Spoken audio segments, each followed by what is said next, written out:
Hello दोस्तों, आज का हमारा टॉपिक है UP board solution class 12 biology chapter 11 जीव और समष्टियाँ। तो दोस्तों आज के वीडियो में हम इस चैप्टर के अभ्यास के अंतर्गत दिए गए प्रश्नोत्तर को समझेंगे। तो देखिए यह वीडियो हमारा पार्ट 2 का वीडियो है। पार्ट 1 का वीडियो बन चुका है, उसमें हमने 10 तक के प्रश्नों का उत्तर सरल तरीके से समझा दिया है। तो आइए देखते हैं प्रश्न 11। देखिए प्रश्न 11 क्या कह रहा है कि निम्नलिखित पर संक्षिप्त टिप्पणी लिखिए। तो क्या दिया हुआ है, मरुस्थलीय पादपों और प्राणियों का अनुकूलन। इस पर हमें क्या करना है, संक्षिप्त टिप्पणी लिखना है। इसी प्रकार से हमें 5 ऑप्शन दिए हुए हैं। तो देख का हमारा है मरुस्थलीय पादपों और प्राणियों का अनुकूलन। तो देखिए इसका इस प्रकार की टिप्पणी हो जाएगा। का देखिए का पहला हमारा क्या है, उत्तर नंबर का मरुस्थलीय पादपों के अनुकूलन इस प्रकार से हैं। इनकी जड़ें बहुत लंबी, सखित, मोटी एवं मिट्टी के नीचे अधिक गहराई तक जाती हैं। इनके तने जल संचय करने के लिए मांसल और मोटे होते हैं। इनका जो तना होता है मोटा होता है, इसमें जल अधिक आ सके। और इनकी जो जड़ें होती हैं लंबी होती हैं, मोटी होती हैं, मिट्टी के अंदर गहराई तक होती हैं।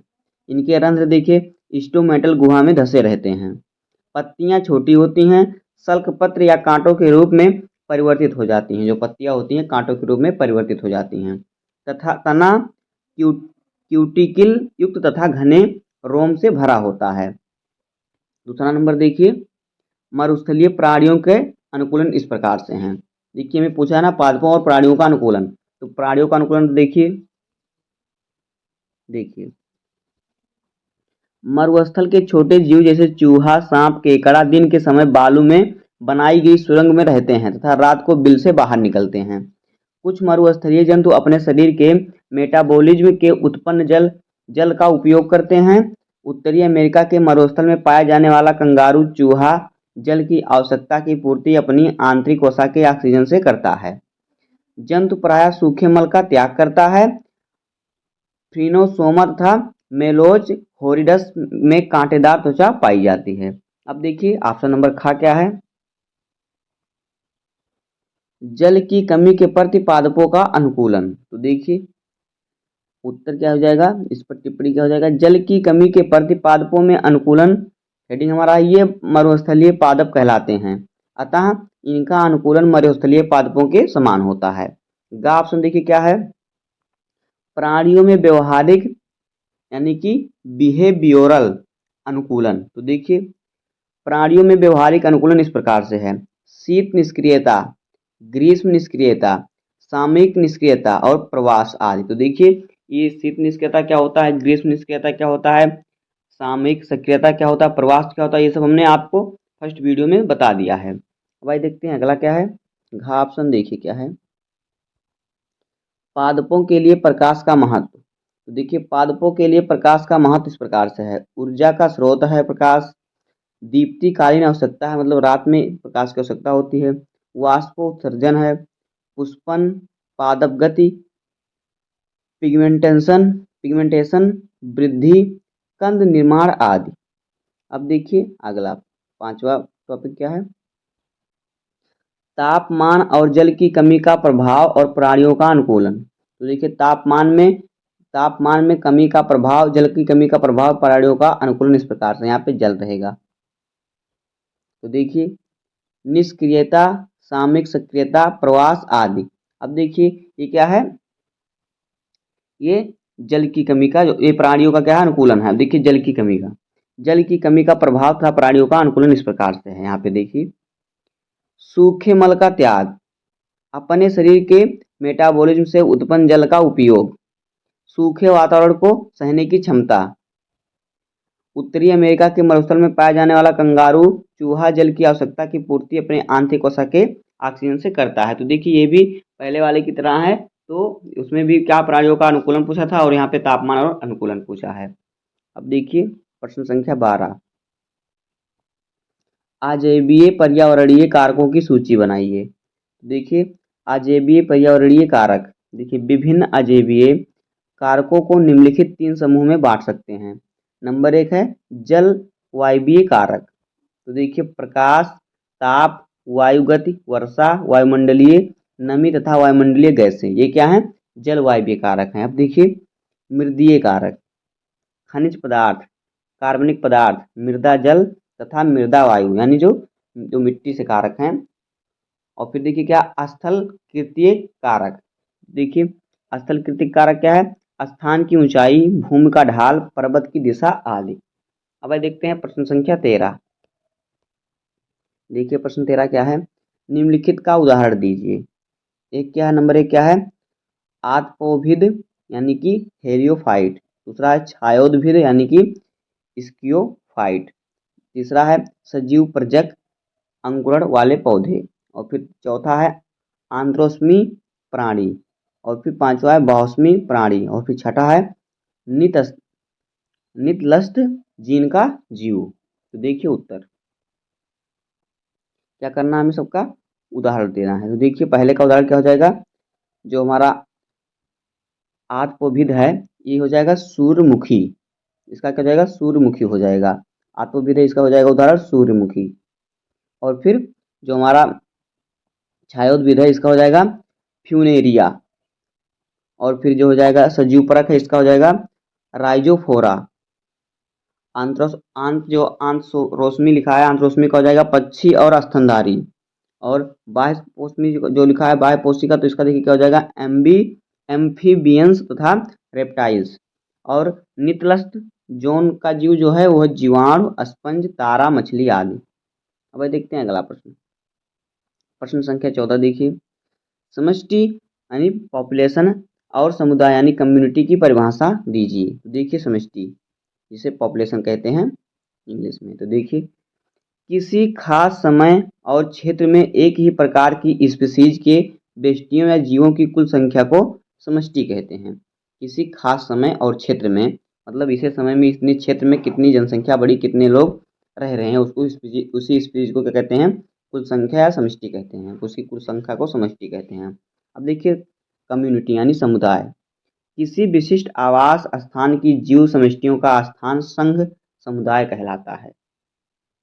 देखिए अगला प्रश्न, प्रश्न संख्या 15, निम्नलिखित की परिभाषा दीजिए और प्रत्येक के एक एक उदाहरण दीजिए। एक है क्या सहभोजिता, परजीविता, और फिर छाद्यवरण, और फिर सहोपरिता, और फिर अंतर जातीय स्पर्धा। तो देखिए एक एक का हम परिभाषा और उदाहरण लिखते हैं। तो देखिए पहला हमारा है सहभोजिता।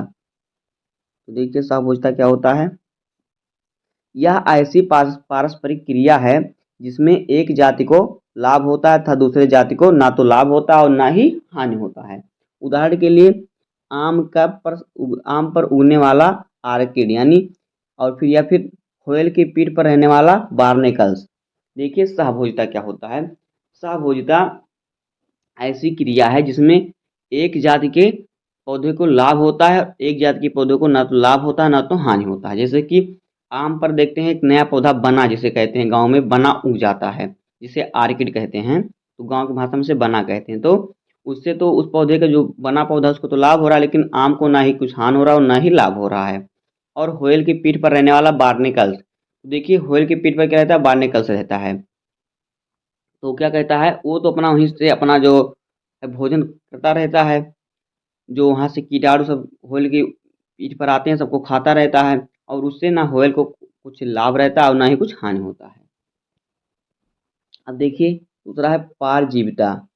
तो देखिए दो जातियों के बीच पारस्परिक संबंध जिसमें एक जाति को लाभ होता है तथा दूसरे जाति को हानि होता है, पारजीविता कहते हैं। जैसे उदाहरण के लिए मानव यकृत प्रसाव यानी लिवर फ्लू। तो देखिए परजीविता क्या होता है, दो जातियों के बीच पारस्परिक संबंध जिसमें एक जाति को लाभ होता है और दूसरी जाति को हानि होता है, परजीविता कहलाता है। जैसे कि मान लीजिए मोर और सांप के बीच। तो देखिए मोर सांप को खाता है, तो इसमें क्या है, मोर जो है सांप से जिंदा है, मतलब सांप को खाता है तो सांप से जीवित है। और इसमें क्या होता है, इसमें सांप को तो हानि होता है, और फिर जो इसमें जो मोर है उसको लाभ होता है, और फिर जो सांप है उसको हानि होता है। इसी को कहते हैं परजीविता। अब देखिए छद्मावरण। देखिए जीवों के द्वारा अपने आप को परभक्षी द्वारा आसानी से पहचान लिए जाने से बचने के लिए गुप्त रूप से रंगा होना छद्मावरण कहलाता है। उदाहरण के लिए कीट और मेंढक की कुछ जातियां ये क्या करती हैं, यहाँ पे रंग बदल लेती हैं जिससे कि इन्हें सांप पहचान न सके खाने के लिए। अब देखिए क्या है सहोपकारिता। तो देखिए सहोपकारिता क्या होता है, दो जातियों के बीच पारस्परिक संबंध जिसमें जातियों को लाभ होता है सहोपकारिता कहलाता है। सहोपकारिता कहलाता है क्या, सहोपकारिता, जिसमें दोनों ही जीव को लाभ होता है। जैसे कि शैवाल यूं कवक से मिलकर बना हुआ लाइकेन, इसमें दोनों को लाभ ही होता है। अगला देखिए क्या है, अंतरजातीय स्पर्धा। जब निकट रूप से संबंधित जातियां उपलब्ध संसाधनों, भोजन, आवास के लिए स्पर्धा करती हैं तो जो सीमित होती हैं अंतरस्पर्धीय अंतरजातीय स्पर्धा कहलाती है। देखिए जब निकट रूप से संबंधित जातियां उपलब्ध संसाधन से भोजन और आवास के लिए स्पर्धा करती हैं जो सीमित हैं, उसे कहते हैं अंतरजातीय स्पर्धा कहते हैं। जैसे कि देखिए गैलापागोस द्वीप में बकरियों के आगमन से एबिगेडन का विलुप्त होना, और फिर बारके बार्नेकल्स बेनलेस के द्वारा बार्नेकल चैथमेलस को भगाना। जैसे कि मान लीजिए किसी क्षेत्र में कोई जीव रह रहा है, अब उसका अच्छी जीव आ गया, मतलब जो उसे खा रहा है वहां पे आ जाएगा तो उस जीव को विलुप्त कर देगा पूरी तरह से। तो यही जो होता है अंतरजातीय स्पर्धा कहलाता है। और देखते हैं अगला प्रश्न, प्रश्न संख्या 16। उपयुक्त आरेख की सहायता से क्या लिखा है, लॉजिस्टिक यानी संभार तंत्र समष्टि वृद्धि का वर्णन कीजिए। तो उत्तर देखिए, प्रकृति में किसी भी समष्टि के पास इतने असीमित साधन नहीं होते कि चरघातांकीय वृद्धि होती रहे। इसी कारण सीमित संसाधनों के लिए व्यष्टियों में प्रतिस्पर्धा होती है। आखिर में योग्यतम व्यष्टि जीवित बना रहेगा और जनन करेगा।